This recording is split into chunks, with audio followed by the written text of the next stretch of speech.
അജീഷ് പാലക്കാട് എഴുതിയ നോവൽ ഒടിയൻ ഭാഗം 3. ദിവാകരന് കാലുകൾ വേച്ചു പോകുന്നതുപോലെ തോന്നി. മനക്കരികിലെത്താൻ ഇനിയും അകലമുള്ളതുപോലെ. അയാൾ നന്നായി കിതക്കുന്നുണ്ടായിരുന്നു. ഉമ്മറത്തെ കട്ടിലപ്പടിയിലെത്തിയതും അവിടെ അയാൾ ഇരുന്നു പോയി. തെക്കേ പറമ്പിലേക്ക് ഇവിടെ നിന്ന് നോക്കിയാൽ കണ്ണെത്തില്ല. അയാൾ കഴുത്ത് നീട്ടി ഇരുട്ടിലേക്ക് നോക്കി. നിലാവിൻ്റെ നനുത്ത വെള്ളിത്തിരശ്ശീലയിൽ ഇരുട്ടിൻ്റെ കറുത്ത ചിത്രങ്ങൾ തെളിഞ്ഞു കാണാം. ഭയപ്പെടുത്തുന്ന ഇരുണ്ട രൂപങ്ങൾ. ഒടിയൻ ചാത്തൻ. അതവനാണ്. അവനെ തന്നെയാണ് താൻ അവിടെ കണ്ടത്. ആ കുറിയവൻ. ഏറ്റവും അപകടകാരിയായ രാത്രിഞ്ചരൻ എന്ന് അച്ഛൻ പോലും വിശേഷിപ്പിച്ചതാണ് ഒരിക്കൽ. ഇന്നാട്ടിലല്ല അവൻ്റെ രാത്രി സഞ്ചാരം. എന്നാൽ മുമ്പ് ഇവിടെയായിരുന്നത്രേ. അവൻ ഈ നാട്ടിൽ നിന്ന് വിട്ട് ദൂരെ പോകാൻ ഇടയാക്കിയ ഒരു കഥയുണ്ട്. അതും അച്ഛൻ പറഞ്ഞു തന്നതാണ്. കൊല്ലങ്കോടിൽ ചെമ്പുള്ളിമന എന്നൊരു മന കൂടിയുണ്ട്. കീഴൂർ മനയുടെ അധീനതയിലില്ലാത്ത ബാക്കി എല്ലാ മേഖലകളുടെയും അവകാശികൾ അവരാണ്. അവിടുത്തെ കാരണവർ തിരുമേനി വർഷങ്ങളായി കീഴൂർ മനയോട് വൈരാഗ്യം പുലർത്തുന്ന ആളാണ്. നേർക്കാഴ്ചയിൽ അങ്ങനെ തോന്നില്ലെങ്കിലും രഹസ്യമായി പല അടവുകളും കീഴൂർ മനയ്ക്ക് നേരെ പ്രയോഗിക്കാൻ അദ്ദേഹം ഒട്ടും മടി കാണിക്കാറില്ലായിരുന്നു. വലിയ നമ്പൂതിരിയുടെ പ്രഭാവം അതൊന്നും തെല്ലുമേൽക്കാതെ കീഴൂർ മനയെ സംരക്ഷിച്ചു പോന്നു. ചെമ്പുള്ളിമനയ്ക്കിലെ അധിപൻ്റെ മറ്റൊരു പ്രധാന ആയുധമായിരുന്നു ഒടിയൻ. വിശാലമായ കൃഷിഭൂമിയുടെ സംരക്ഷണം അദ്ദേഹം ഏൽപ്പിച്ചത് അവരെയായിരുന്നു. താഴ്ന്ന സമുദായത്തിൽപ്പെട്ട ചില ആളുകൾക്ക് മാത്രം വശമുള്ള അപൂർവ മാന്ത്രിക വിദ്യയാണ് ഒടി. തങ്ങളുടെ അധിപനായ തിരുമേനിമാർക്ക് വേണ്ടി അവർ കൽപ്പിക്കുന്ന ജോലികൾ ചെയ്ത് തീർക്കാനായി ആ വിദ്യ ഉപയോഗിച്ചു വന്നിരുന്നു അവർ. വേഷം മാറാനും വേഗത്തിൽ സഞ്ചരിക്കാനും അദൃശ്യനാകാനും ഒടിയന് കഴിയും.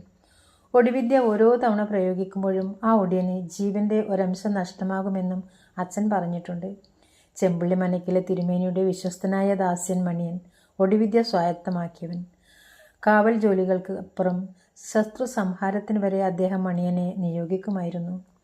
ഗ്രാമവാസികളിൽ കപ്പം നൽകാൻ വിസമ്മതിക്കുന്നവർ, സുന്ദരിമാരായ ഭാര്യമാർ ഉള്ളവർ, അനവധി സ്വത്തിനുടമകളായ വ്യാപാരികൾ, രാത്രി വഴിതെറ്റിയോ കച്ചവടത്തിനുമായി ചെമ്പുള്ളിമനയുടെ അധീന പ്രദേശങ്ങളിൽ വരുന്ന ആരും, അങ്ങനെ എല്ലാവരും മണിയൻ്റെ ക്രൂരമായ അക്രമം ഏറ്റുവാങ്ങിയവരായിരുന്നു.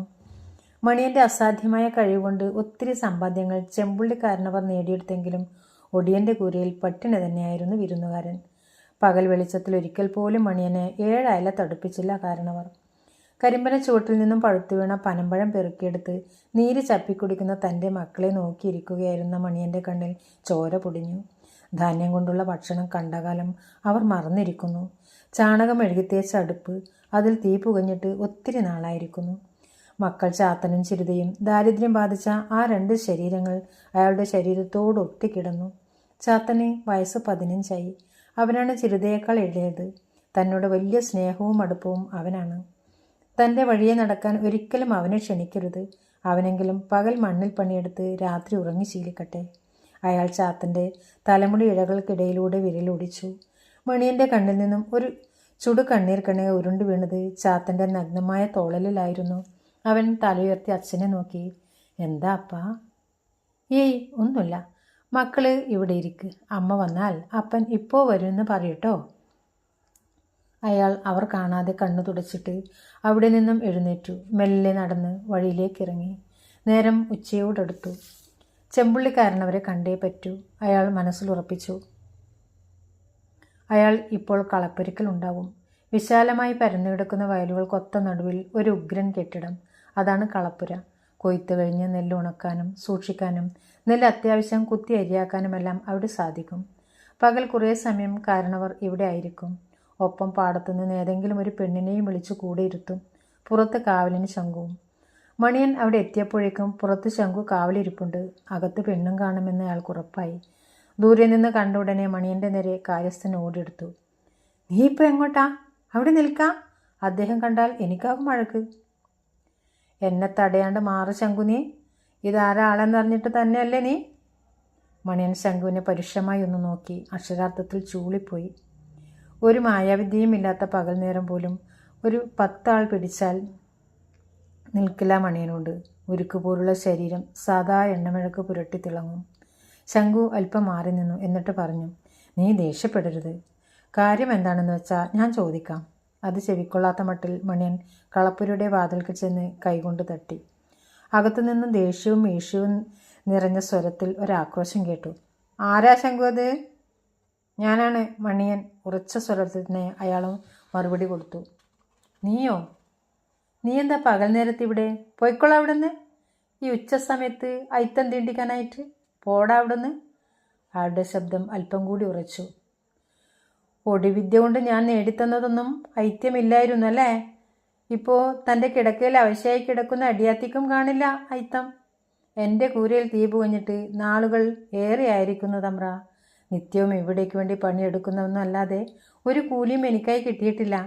അങ്ങനെ പോരാ ഇനി. എനിക്ക് എന്തെങ്കിലും തന്ന് കുഞ്ഞുങ്ങളുടെ വിശപ്പ് മാറ്റാനുള്ള വഴി കാണിക്കണം.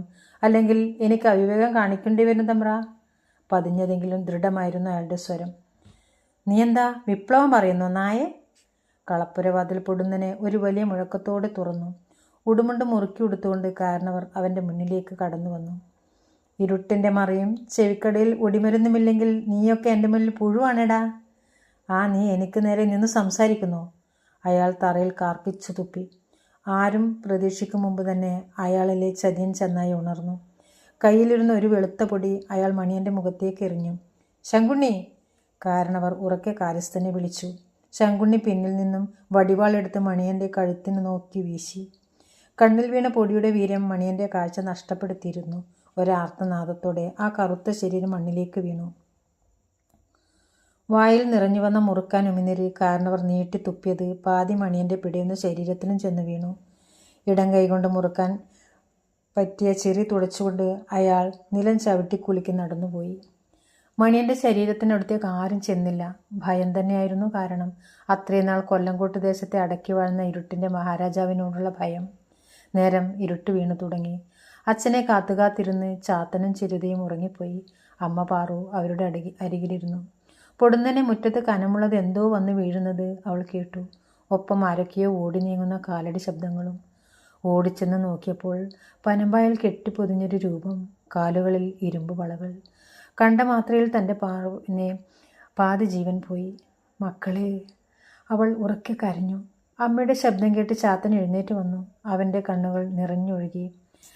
പതിയെ ആ പനമ്പായ അവൻ അഴിച്ചെടുത്തു. അച്ഛൻ്റെ നിലത്തേക്ക് കിടത്തി. മകൾ ചിരുത അന്നേരം കൊണ്ട് ഉറക്കമുണർന്നു കഴിഞ്ഞിരുന്നു. കരയാൻ പോലും ശേഷിയില്ലാത്ത ആ മൃദുശരീരം അവിടെ നിലത്ത് തളർന്നു കിടന്നു. മണിയൻ്റെ ശരീരത്തിന് സമീപം തന്നെ. കരിമ്പനക്കാട്ടിലെ ആ വീട്ടിലല്ലാതെ വേറൊരു മനുഷ്യ സാന്നിധ്യമില്ലായിരുന്നു. അല്പം കഴിഞ്ഞപ്പോൾ പാറു പറഞ്ഞതനുസരിച്ച് ചാത്തൻ ആ കാട്ടിൽ ഒരു കുഴി കുത്തി മണിയൻ്റെ ശരീരം മറചെയ്തു. അച്ഛൻ്റെ ദേഹത്ത് മുറിക്കാൻ തുപ്പലിൻ്റെ നിറം അവൻ കണ്ടു. മണിയൻ്റെ കഴുത്തിൽ ഉണങ്ങാതെ കിടന്ന ചോരയുടെ നിറം അവൻ്റെ കണ്ണിലേക്കും പടർന്നു കയറി. തിരികെ കൂരയിലേക്ക് വന്ന മകൻ്റെ കാലുകളിൽ പാറു മണിയൻ്റെ ഇരുമ്പുപുളകൾ അണിയിച്ചു കൊടുത്തു. അവളുടെ കണ്ണ് നിറഞ്ഞു കത്തുന്ന തീ അവൻ കണ്ടു. അപ്പോൾ മാനത്ത് അമ്പിളി പാതി ദൂരവും തുഴഞ്ഞു നീങ്ങിയിരുന്നു. കരഞ്ഞു തളർന്നുറങ്ങിപ്പോയ അമ്മയെയും പെങ്ങളെയും ഉണർത്താതെ ചാത്തൻ പതിയെ കൂരയിൽ നിന്നും പുറത്തിറങ്ങി. കൂരയുടെ വാതിൽ പനമ്പട്ട വെച്ച് ചാരിക്കൊണ്ട് ഇരുട്ടിൻ്റെ മാറിലേക്ക് അവൻ ഊളിയിട്ടിറങ്ങി. അന്നേരം മണിയൻ്റെ കുഴിമാടത്തിൽ നിന്നൊരു ശബ്ദം ഉയർന്ന പോലെ ചാത്തനെ തിരികെ വിളിക്കാൻ എന്ന വണ്ണം. ഒടിയൻ തുടരും.